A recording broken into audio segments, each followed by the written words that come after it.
Jibril menyampaikan kepada Nabi Muhammad, "Basyirhu ya Jibril, sampaikan wahai Jibril kepada Muhammad, innal jannata muharramatun 'alal umam hatta tadkhuluha ummatu." Surga ini akan diharamkan oleh Allah sebelum umat Muhammad tamung dalam surga. Bedanya bandum insyaallah akan tamung dalam surga. Belum ya tatim ikut sejarah Nabi. Belum ya tatim ikut sirah Nabi. Belum ya tatim ikuti bagaimana perjuangan Nabi. Allahumma salli ala sayyidina Muhammad. Allahumma salli ala sayyidina Muhammad. Allahumma salli ala sayyidina Muhammad.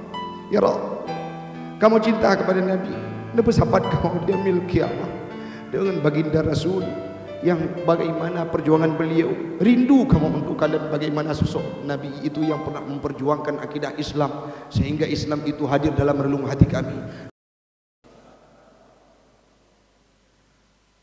Alhamdulillahilladzi arsala rasulahu liyudhhira 'ala dini kulli walau karihal kafirun. والصلاة والسلام على سيدنا محمد أصحاب العقول وعلى آله وصحبه ذوي الغفور. أما بعد، فقال الله تعالى في القرآن الكريم: أعوذ بالله من الشيطان الرجيم، بسم الله الرحمن الرحيم، واستعينوا بالصبر والصلاة وإنها لكبيرة إلا على الخاشعين. وقال تعالى في آية أخرى: لكم دينكم ولي دين. صدق الله العظيم وصدق النبي رسوله الكريم ونحن على ذلك من الشاهدين والشاكرين. إلهي أنت مقصودي ورضاك مطلوبي، أعطني محبتك ومعرفتك. Jamaah sedang solat maghrib sembari menunggu solat Isya sekeyakinan seakidah yang kami muliakan. Marilah di awal perjumpaan kita pada malam yang berbahagia ini kita memuja dan memuji Allah empunya alam semesta. Allah lah yang telah mengutus seorang Nabi Khatimun Nabiyyin, penutup segala Nabi-Nabi dan Rasul. La nabiyya ba'dah, tidak ada Nabi setelahnya. Walaupun kita pahami banyak Nabi-Nabi yang bermunculan, namun dalam firman-Nya Allah, Rasul Nabi Muhammad merupakan utusan terakhir yang tidak ada Nabi setelahnya. Selawat dan salam kepada Rasulullah sallallahu alaihi wasallam, seorang nabi yang dipilih oleh Allah, diberikan cobaan terberat dalam kehidupannya dari semenjak beliau dilahirkan dalam kondisi tidak bisa meratapi indahnya wajah sang ayah. 4 tahun ada yang meriwayatkan kurang lebih di kota Abwah, berpisah dengan ibunda tercintanya Aminah. Tinggallah beliau dalam kehidupan sebatang kara, mengarungi bahtera kehidupan. Tidak ada seorang keluarga dalam kehidupan beliau. Selawat dan salam kepada al dan sahabat beliau sekalian yang telah memberikan kontribusi terbaik mereka untuk Islam, agama yang dicintai, rela dihela, rela dicaci, rela dimaki demi tegaknya akidah Islam, yakni kalimatul haq, la ilaha illallah Muhammadur Rasulullah. Yang kita hormati guru kita bersama, Imam Syekh Masjid Jami' Kota Luksmawe, Ketua BKM, pengurus masjid, jamaah sidang solat maghrib dan Isya sekeyakinan seakidah yang kami muliakan. Ya Rabb, malam ini kami berkumpul di bawah atap masjid-Mu. Harapan kami kelak kumpulkan kami di yaumil qiyamah dalam surga-Mu bersama baginda Rasul yang kami cinta dan kami rindu, yakni Nabi Muhammad sallallahu alaihi wasallam. Amin. Amin ya rabbal alamin. Hamba Allah orang syi'lu Kalau kita analisa dari hari ke hari, tanpa terasa Islam itu makin tersudutkan. Islam itu makin dipojokkan dalam kehidupan. Bukan tidak mustahil karena ada sebuah kalimat pengingat yang diutarakan oleh Nabi dalam hadisnya riwayat Imam Bukhari dan Muslim, di mana Rasul pernah berkata, "Yushiku an tada'a 'alaikumul umam kama tada'al akalatu 'ala qas'atiha." Akan datang suatu masa, akan tiba suatu waktu, yushiku fi'lul mukarabah. Apa maknanya? Menunjuki waktu yang sangat dekat. Akan tiba suatu waktu, kata Rasul, yushiku an tada'a 'alaikumul umam, kepada umat-umatku, kata Rasul, mereka akan diperebutkan tak ubahnya seperti makanan di atas meja hidangan. Yushiku an tada'a 'alaikumul umam kama tada'al akalatu 'ala qas'atiha. Coba kita analisa dan kita bayangkan hamba Allah menyali kitanya tajak bapesta.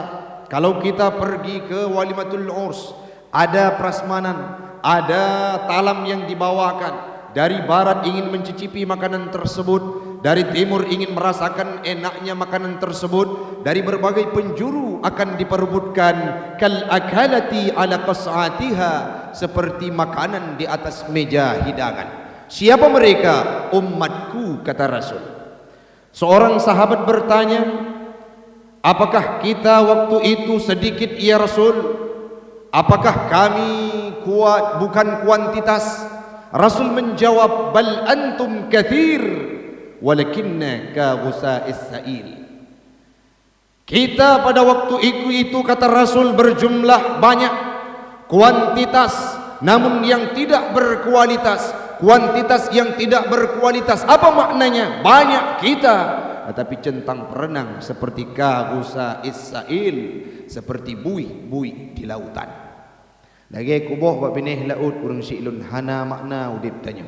Iput leriu bijah kedraw, dan tidak ada yang mengharapkan kedatangan buih itu. Ka ghusa'is sa'il, seperti buih di lautan. Kenapa demikian? Karena saat itu umat Islam sedang diterpa dengan penyakit yang namanya wahan. Mal makna wa al-wahnu ya Rasulullah? Apa makna wahan ya Rasulullah? Hubbud dunya wa karahiyatul maut. Terlalu cinta kepada dunia sehingga takut yang namanya kematian. Banyo kematian. Islam ini tidak berani untuk disuarakan. Padahal metakalan bagaimana perjuangan Nabi Hanthib imata tu takli urung silun. Bagaimana perihnya, bagaimana pahitnya, bagaimana susahnya, bagaimana getirnya perjuangan Nabi Muhammad dalam membawa ajaran Islam. Dihela, dicaci, bahkan ditempeleng kepalanya, digojlok. Beliau tidak pernah menyerah untuk membawa ajaran Islam. Sekarang banyak kita dapati hamba Allah, orang yang kadang-kala berbicara dengan atasan. Kalau engkau bekerja tidak sesuai dengan perintahku, walaupun tidak sesuai dengan ajaran Islam, dia tinggalkan Islam, menuhankan atasannya. Rasul dulu hana lagi yang urus silun. Nabi Muhammad bekerja lillah. Nabi Muhammad karena ikhlas, karena Allah. Beliau relakan apapun dalam kehidupannya untuk membawa ajaran Islam. Lun tuan urus silun menyelun pelajari sabuh kisah terhadap kejadian bagaimana tersiksanya Nabi Muhammad di kota Taif. Mekali-kali lun baca, mekali-kali lun renungi Hanthib imadah tu takli urung silun. Luar biasa perjuangan Nabi. Bagaimana tidak? Beliau setelah meninggalnya istri tercinta yaitu Khadijah, setelah meninggalnya paman tersayang Abu Talib, beliau pernah berkata, Abu Talib pernah berkata, wahai penduduk yang ada di Mekah, kalau engkau ingin menyentuh Muhammad, jangankan tubuhnya, satu helai bule Nabi Muhammad bule Muhammad maka siap tubuhnya jid ke tanah. Demikian pungkas Abu Talib. Abu Talib selaku kepala suku meninggal dunia tempat Nabi berlindung. Waktu meninggal Abu Talib dengan Khadijah, Kundahnya luar biasa, tiada main, tiada tara hamba Allah. Orang inang yang paling gesayang, yang mampu memberi support terulung dalam kehidupan Nabi. Beliau meninggal dunia. Hana triplenya meninggal paman tersayang yakni Abu Talib.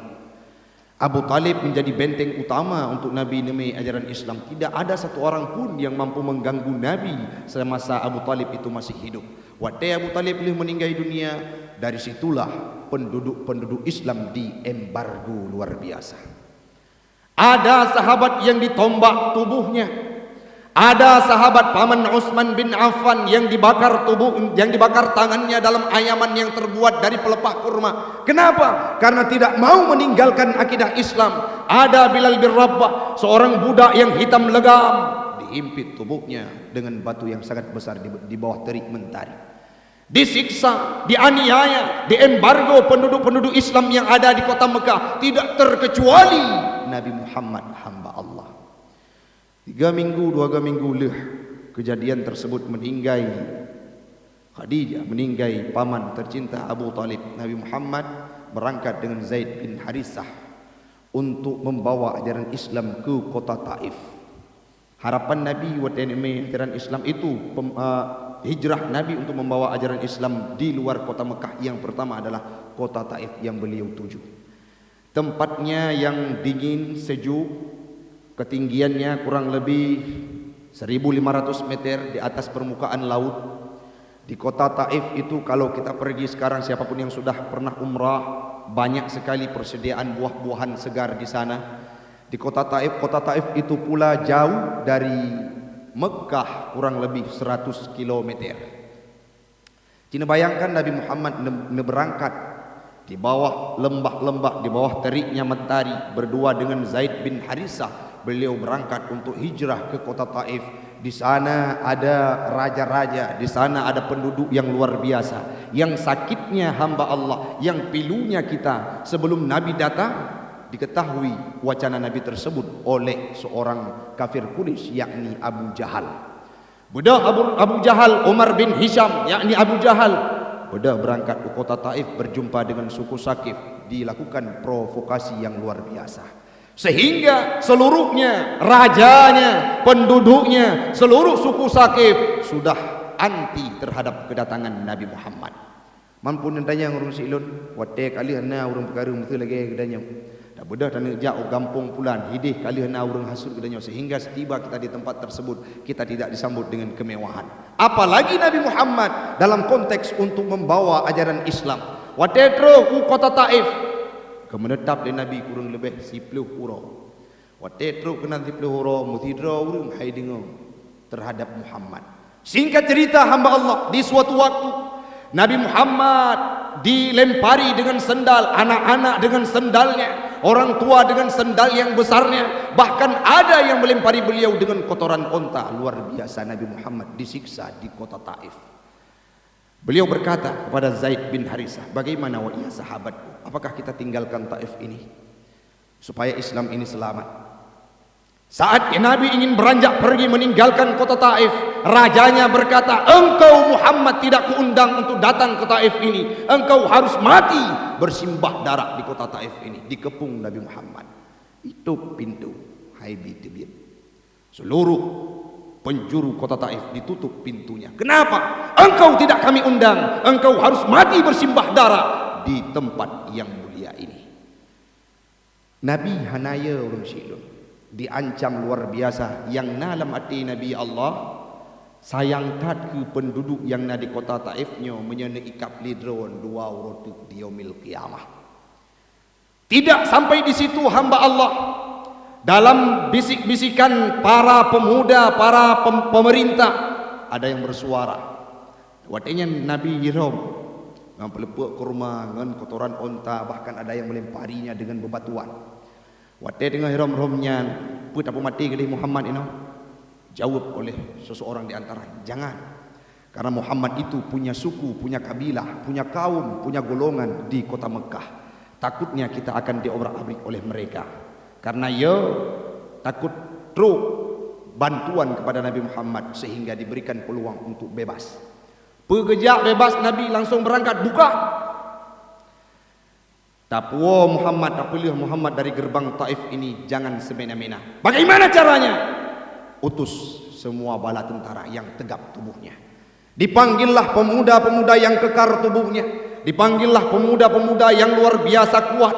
Di Yudang dua boh saf, Yudang dua boh bare, ipegat lorong. Hanya ada satu jalan Nabi Muhammad untuk menempuh beliau keluar dari gerbang Taif, melewati para pemuda-pemuda yang tegar tubuhnya tadi. Seraya pemuda-pemuda tersebut, di tangannya ada sebuah gempalan batu yang luar biasa. Sudah mereka rencanakan untuk menyiksa Nabi Muhammad luar biasa. Cini bayang urang siklum. Hana jalan lain Muhammad untuk gata di kenli raja yang berada di kota Taif. Tidak ada jalan lain wahai Muhammad untuk engkau keluar dari kota Taif ini kecuali melewati para pemuda tersebut. Apakah Nabi takut? Bukan. Nabi tidak takut untuk melewati hal tersebut. Yang Nabi takuti adalah sebelum beliau mampu mencegah para malaikat yang menjaga gunung Taif akan ditimpakan musibah kepada mereka.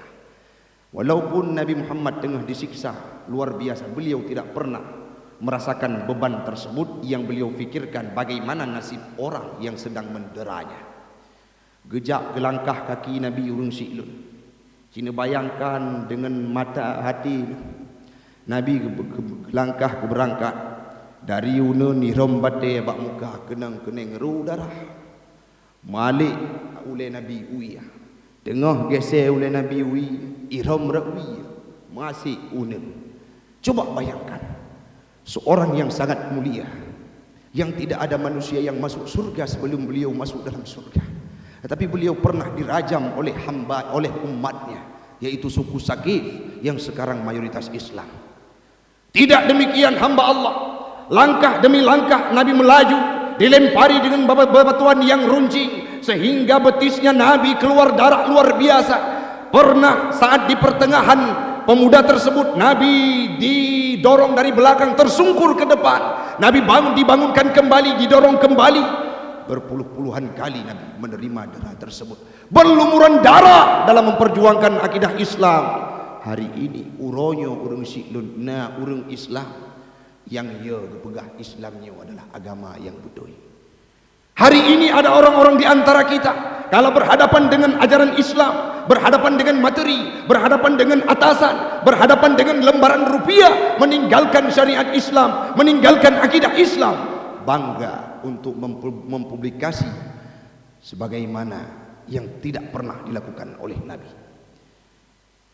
Ru darah, ingat luntuan lam saboh, riwayat hadis yang pernah luntuan baca, geibaratkan darah Nabi yang melengket bak tanah gerbang kena tebit kota Taif. Tak ubah ji lagi tanyo tawo dari tagila lehok, tak tamong tajak ba saboh tempat lehok tersebut tinggai dilikut lagian ke darah Nabi ile ban saboh tubuh urang siklun. Cina bayangkan sosok pejuang Nabi Rasul yang kita cintai. Kita membayangkan seolah Islam hari ini yang kita anut adalah agama yang mudah saja dibawa oleh Rasulullah. Tidak. Agama Islam adalah agama yang sangat luar biasa perjuangannya yang ditempuh oleh Nabi luar biasa. Beliau pernah gerahamnya jatuh. Beliau pernah tersayat dengan senjata lawan. Beliau pernah putus rambutnya. Beliau pernah kalah di perang Uhud yang sahabat kala waktu itu banyak sahabat meninggal dunia. Bahkan paman tersayangnya Hamzah meninggal dunia di perang Uhud yang dilaksanakan oleh Nabi. Nabi Muhammad pula pernah gepeh oleh li Abu Jahai ati Bukit Safa. Bukit Safa bateji runcing-runcing lagi karyo. Tapi gepeh oleh Nabi Muhammad li Abu Jahal red uyu watejan mendarah oleh Nabi baru utamong Islam Hamzah karena sayang kepada keponakannya. Orangnya tanya bayangkan, mesu tanya takalan Islam ini makin tersudutkan. Kita tidak ada niat dalam hati kita untuk kembali berdiri tegak memajukan Islam, membangkitkan syiar Islam. Maka kita tanyakan bagaimana legalitas kita menganut agama Islam yang sembari dulu Nabi Muhammad orang yang paling mulia, yang dijanjikan surga, bahkan bukan untuknya, untuk kita dijanjikan surga oleh Allah. Innal jannata muharramatun 'alal umam hatta tadkhuluha ummatu. Surga ini diharamkan kepada umat-umat yang lain sebelum umatmu wahai Muhammad masuk dalam surga itu diberikan jaminan oleh Allah, orang yang paling mulia bukan dirinya, kita sebagai umatnya diprioritaskan surga. Tapi ada di antara kita hari ini hamba Allah, baik Lon, Dron, Gedanyoban Bandung dan seluruh orang-orang Islam yang kadangkala mengabaikan urgensitas untuk mensyiarkan Islam, sehingga lambat laun Islam ini tenggelam, lambat laun Islam ini hengkang, lambat laun Islam ini akan terjadi sebagaimana dalam hadis Nabi, kuantitas yang tidak berkualitas. Media kita terbatas, hanya sekedar mimbar dari mimbar ke mimbar di masjid, hanya sekedar dari mimbar dakwah ke mimbar dakwah di suatu tempat. Tapi media orang yang bukan Islam tiada henti, mereka mengganggu ideologi-ideologi orang-orang Islam, bahkan pemuda-pemuda kita, sehingga mereka tersesat jalan hamba Allah. Leh tebit Nabi daripada Gunung Taif, nyata pegah bagaimana akhlak Nabi yang luar biasa. Leh tebit dari gerbang Taif, lemparan-lemparan batahan terole kagadah dari pandangan orang-orang yang ada di kota Taif. Watenya Nabi truk Jibril gekun bak Nabi Muhammad, ya Rasulullah. Iya Jibril, ada apa? Malaikat penjaga gunung Taif mulai bunuh kagepreh Muhammad.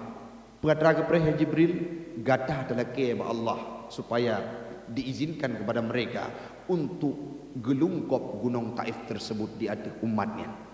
Penekele Nabi yang namanya Muhammad, yang namanya Nabi menjadi teladan dari segala aspek kehidupan beliau. Walaupun darah mantang ro golom tu urang silun, baje mirah dengan darah, butik mantang ro darah, keneng mantang ro darah yang sangat segar, beliau tetap berkata, ya Jibril, sampaikan kepada malaikat tersebut, wahum qaumun la ya'lamun. Mereka itu adalah umat-umat yang tidak tahu keberadaan diriku. Mungkin saja sudah terprovokasi, mungkin saja ada provokator yang datang untuk mengelabui mereka sehingga mereka tidak tahu kebenarannya. Ya Allah, nepulahi di tempatnya orang-orang yang mampu memajukan Islam di masa yang akan datang. Sehingga uronyo apa yang terasakan urung silun di Taif yang dulunya sampai jino diberita, kalau kita lihat ada kadang-kala berita pengulangan wate kena lahir Nabi, wate uro-uro lahir, peringatan uro lahir Nabi, diceritakan kembali Taif adalah tempat bersejarah perjuangan Islam Nabi Muhammad, diabadikan dalam sebuah berita dan media. Tapi uronyo suku Sakif di Taif dominan Islam seperti kita. Bahkan saat datang ke sana sejuknya luar biasa, buah-buahannya melimpah luar biasa. Kenapa? Berkat doa Nabi kala beliau dianiaya, disiksa yang luar biasa.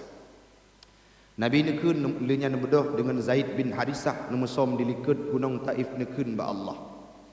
Ya Rabb, ila man taqiluni halam lonja ya Rabbana. Au ila ba'idin yu'jimuni, atau dari tempat yang jauh dari sini yang aku akan dihina kembali. Ana radin, saya rida, malam taghdab ilayya, selama engkau tidak murka kepadaku. Menanekeli Nabi, ana radin lun ridha ya Allah. Yang Rasulullah tuju dalam kehidupan beliau semata-mata hanya perjuangan karena Allah, bukan karena ilah.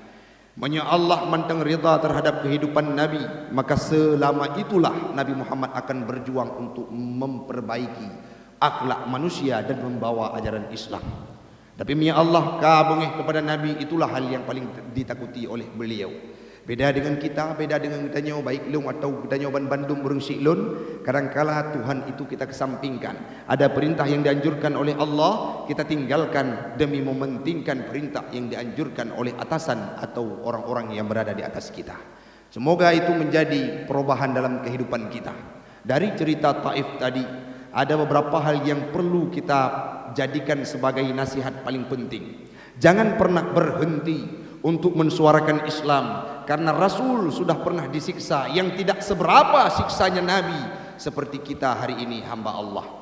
Danyo kadang-kala hana truk sampai ipoh legok, paling dikun sagai, paling dicaci sagai, paling dicemooh sagai. Tapi Nabi Muhammad, cobaan beliau saat membawa ajaran Islam luar biasa pahitnya, tiada tara kepada siapapun hamba Allah. Uronyo mai sabansari, kita tingkatkan cinta kita terhadap agama Islam. Apapun yang kita lihat dalam bentuk maksiat, maka puji hal tersebut dengan jaro lepun. Menyatanya yang nak kekuasaan urung silun pegot kebijakan-kebijakan dalam surat yang katanya layangkan dengan hal-hal yang menguntungkan Islam. Menyatanya hana kemampuan di bidang tersebut, artinya tanyakan aparatur pemerintahan. Dalam kampung juga hana jabatan, di kecamatan pun kan Pak Camat tanya, di kota ataupun kabupaten kita bukan pimpinan daerah, tidak ada jabatan, kita hanya bisa berbicara, maka sampaikanlah Islam ini kepada siapapun dengan lisanmu. Man ra'a minkum munkaran fayughayyir biyadihi. Siapapun yang melihat kemungkaran dengan, maka cegahlah dengan tangannya. Wa illam yastati fa bilisani, han nganjara wangan lidah. Tanyo yang na kemampuan yang kana ilmu agama, sering tabut majlis taklim di masjid jami'nya, tip malam na pengajian karena pemahaman-pemahaman agama. Nah, orang yang hana mempomlom terhadap aturan agama Islam, kita sampaikan dengan lisan. Semoga mereka tidak melakukan kemaksiatan dan kemungkaran. Yang selanjutnya, lihat pegah hai pate, lihat halang dengan tangan dan kita sampaikan dengan lidah. Mereka tidak mau percaya dan tidak mau meninggalkannya. Yang selanjutnya, fayughayyir bi qalbi wa huwa adhaful iman. Maka bencilah dengan hati danyo. Itu adalah kondisi yang paling lemah iman yang danyo miliki. Hadis yang tuan baca buno termaktub dalam matan arba'in karya Imam An-Nawawi. Hadis sahih wal hasan, yaitu riwayat Imam Muslim dan Imam Al-Bukhari. Artinya apa hamba Allah? Legadanya orang-orang kajit kesadarkan diri, perjuangan Nabi terlalu berat untuk gemai ajaran Islam. Kita pun tidak mau kalah untuk mensyiarkan Islam, apalagi di zaman-zaman yang milenial sekarang ini. Yang kedua hamba Allah, dalam perjalanan Taif ada sebuah pesan yang tersirat luar biasa. Wate tengah Nabi, wate tengah gundah Nabi, wate tengah sedih. Legadanya kadang-kala terhabiskan waktu dengan hal-hal remarin dunia yang tidak bermakna. Tetapi Nabi neisi dengan perjuangan untuk Islam. Legadanya han mampu terperjuangkan Islam. Kalau kita sedang gundah, datanglah ke masjid di sepertiga malam, ketuklah hatinya Allah, merengkuh rahmatnya Allah, mengadu ba Allah, ya Rabb, cukup le masalah dalam kehidupan lun, cukup gundah hati lun, cukup lun ya Allah, hanapat li lun mengadu, hanapat li lun memohon, melainkan ba'dron ya Rabbana, putodro dengan musalla ursi lun. Sebagaimana yang diterapkan oleh Nabi, wate Nabi tengah gundah, wate Nabi tengah apa hati gopnya tengah ruyang raya, Nabi mencari ketenangan dengan membawa ajaran Islam. Yang selanjutnya, pelajaran yang dapat kita ambil dari perjalanan Nabi ke kota Taif, yakni akhlak yang luar biasa. Walaupun dicaci maki, dilempari dengan pokok korma, dilempari dengan bebatuan yang membuat pelepisnya berdarah, betisnya berdarah, darah luar biasa, tapi Nabi tidak membalas hal tersebut dengan kejahatan. Tapi Nabi berdoa, ya Rabb, belahi di kota Taif ini orang-orang yang mampu membawa ajaran Islam di kemudian hari. Yang terakhir, balaslah semua kejahatan yang pernah menimpa tubuh kita dengan kebaikan. Pernah suatu kejadian sahabat Nabi tinggal di rumah Yub, yaitu tinggal orang kafir Quraisy. Singkat cerita hamba Allah, selama beberapa tahun bocor rumah orang yang nadia tu ruyuk kotorannya. Hana pernah ke mengeluh, hana pernah ke lapor ba Nabi, hana pernah ke kritik dan hana pernah ke pegah ba orang yang nadia tu. Sehingga disampaikan oleh Nabi, inilah yang patut kita teladani. Kebalak semua kejahatan ataupun hal yang menimpanya yang tidak baik dengan kebaikan dan bersabar terhadap dera yang diberikan oleh Allah. Itulah yang perlu kita adopsi dalam kehidupan hamba Allah.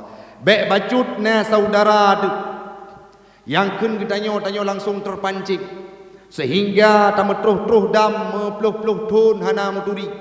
Baik bacutna masalah dalam kehidupan keluarga, yang taturi yang tapeglah dengan cara kekerasan. Padahal Nabi tidak pernah menganjurkan hal tersebut. Balaskanlah semua kejahatan dengan kebaikan. Dengan tidak sengajanya, dengan sendirinya, punya urang-urang yang ejek tanya, punya urang-urang yang aniaya tanya, tabalah hal tersebut dengan kebaikan, mereka akan sadar dalam kehidupannya.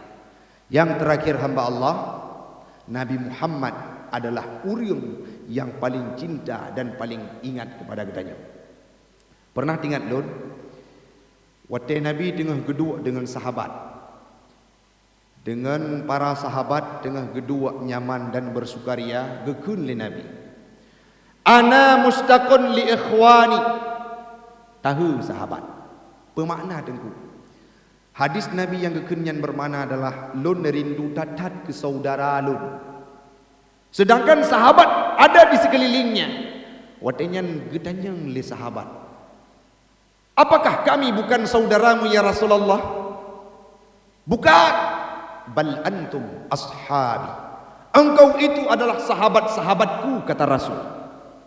Lantas bal ikhwani ya Rasulullah, siapa itu saudara-saudaramu ya Rasulullah? Rasul menjawab, ikhwani, saudaraku, humul ladzi yu'minuna bi walakin lam yarawni. Saudaraku adalah orang-orang yang beriman kepadaku, kata Rasul, walakin lam yarawni, tetapi mereka tidak pernah melihat diriku. Siapa itu? Termasuk gedanyo yang na di atap masjid jami'nya orang silon. Nah, beriman ke Nabi deh. Tanyo Bandung beriman ke Nabi. Tanyo yakin terhadap perjuangan Nabi, dan tanyo pun rindu ke Nabi. Tanyo beriman ke Nabi, dan tanyo hana pernah takalan Nabi, maka termasuk gedanyo dalam salah sidro urang yang kekeli Nabi, ikhwani, saudara-saudaranya Nabi. Rindu Nabi kepada tanyo, maka tanyo hana pernah tak ingat kepada Nabi. Siura si malam tidak pernah kita bayangkan bagaimana perjuangan beliau dalam membawa ajaran Islam, bagaimana akhlak beliau, bagaimana sikap beliau dengan keluarga, dengan tetangga, dengan istri, dengan anaknya, dengan sahabatnya, dengan jirannya. Tidak pernah kita merenungi. Maka tanyo hana termasuk dalam orang yang rindu kepada Nabi. Nabi manteng yang rindu kepada tanyo. Orangnya orang silun menyetanyo ingin tak buktikan bak Nabi bahawa tanya orang yang pernah gerindu le Nabi, tanya juga adalah orang yang rindu pada Nabi. Lebih-lebih nyobek nasalah ke malam 8 Safar. Te malam Rabiul Wate kaitamang dalam bulan Rabiul Awal, perbanyaklah hal-hal yang mengingatkan kita kepada Nabi. Tak pelajari sirah Nabi, tak pelajari sejarah-sejarah Nabi, tak pelajari bagaimana yang merupakan akhlak beliau yang harus kita adopsi. Bahkan mandengku harus tak pelajari akhlak Nabi. Al-Quran saja gekun li Sayyidah Aisyah, kana khuluquhul Quran, adalah Al-Quran itu perumpamaan akhlak Nabi. Menyitanya oleh sahabat Nabi, Al-Quran yang ke Nabi Muhammad yang Nabi Muhammad adalah Al-Quran berjalan. Artinya akhlak Nabi termaktub dalam Al-Quran. Maka menyatanya tak ikut Al-Quran, tak ikut pesan Al-Quran, tak ikut akhlak Al-Quran, tak ubahnya gedanya tak ikut akhlak-akhlak yang diterapkan oleh Nabi. Yang terakhir bukti sayang Nabi kepada gedanya orang silun, waktu Nabi sakratul maut. Mungkin nak pernah lun pegah pada titun yang kau likut di sini. Tak ulang kembali supaya terbuka mata pikiran gedanya. Waktu Nabi sakratul maut gekun, inna lil mauta la sakarat. Bagi matinya na sakratul maut. Petat sakrat mautnya wahai Israel. Nyo paling ringan ya Muhammad. Nyo paling ringan ya Muhammad. Tidak seberapa sebagaimana sakratul maut yang diberikan kepada umatmu nantinya. Demikian ya Israel. Iya, kalau demikian aku mohon kepada Allah, sampaikan, timpakanlah semua sakratul maut umatku kepada diriku. Hanak ingat kepada Hasan dan Husain. Hanak ingat kepada Nabi kepada Aisyah, yang Aisyahnya merupakan bino pasangan Nabi yang diputrun dari surga oleh Allah Ta'ala. Hanak ingat kepada istri-istri yang lain. Hanak ingat kepada Abu Bakar. Hanak ingat kepada Umar, Ali, Utsman, sahabat Nabi yang lainnya. Yang hanak ingat Nabi kepada Fatimah, yang beliau ingat adalah umatnya. Timpakanlah semua sakit sakratul maut kepada tubuhku, kata Rasul, saking cintanya kepada beliau. Bahkan pernah Nabi nekun, ya Jibril, lon akan rida lan wa ba Allah. Segalanya Jibril ne dialek dengan Allah, ya Allah, Muhammad dilakai jaminan terhadap umatnya akan dimasukkan seluruhnya ke dalam syurga, baru dia tenang, baru dia tentram akan kembali ke hadiratmu. Menandikan oleh Muhammad, ya Jibril, iya ya Allah Ta'ala.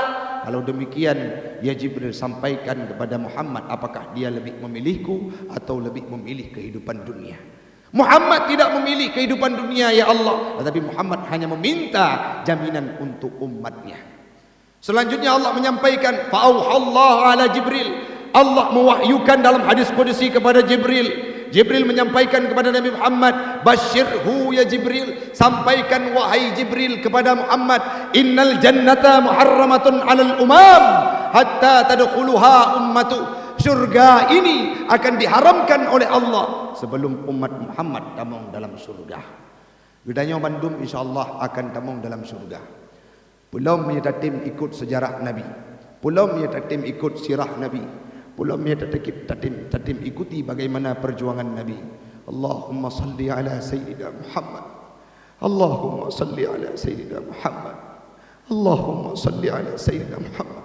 Ya Rabb, kamu cinta kepada Nabi, kenapa sahabat kamu di yaumil qiyamah dengan baginda Rasul yang bagaimana perjuangan beliau, rindu kamu untuk kalian bagaimana sosok Nabi itu yang pernah memperjuangkan akidah Islam sehingga Islam itu hadir dalam relung hati kami. Kenapa sahabat kamu di yaumil qiyamah dalam surganya dunia Allah bersama baginda Rasul. Yang terakhir, hamba Allah, semoga nasihatnya menjadi bahan renungan bagi pribadi ulun tuan dan umumnya kepada jamaah sekalian. Sekedar tak dengar leh tahu tidak ada perubahan, karena ini akan menjadi poin penting bagi ulun tuan selaku orang yang menyampaikan. Setiba kita di rumah, kita renungi dan kita bayangkan bagaimana pahitnya perjuangan Nabi sehingga kita tidak menyepelekan syariat Islam dan akidah Islam ini. Sekali Islam sampai mati akan menjadi umat Islam, dan semoga kita kelak akan mengakhiri hidup kita dengan kalimah la ilaha illallah Muhammadur Rasulullah. Semoga bermanfaat bagi pribadi saya dan umumnya kepada jamaah sekalian. Lebih dan kurang kami mohon maaf. Doakanlah kami semoga sehat selalu dalam perjalanan sirah dakwah untuk mengentaskan keawaman bagi siapapun. Amin. Amin ya rabbal alamin. Hadanallahu wa iyyakum ajma'in. Assalamualaikum warahmatullahi wabarakatuh.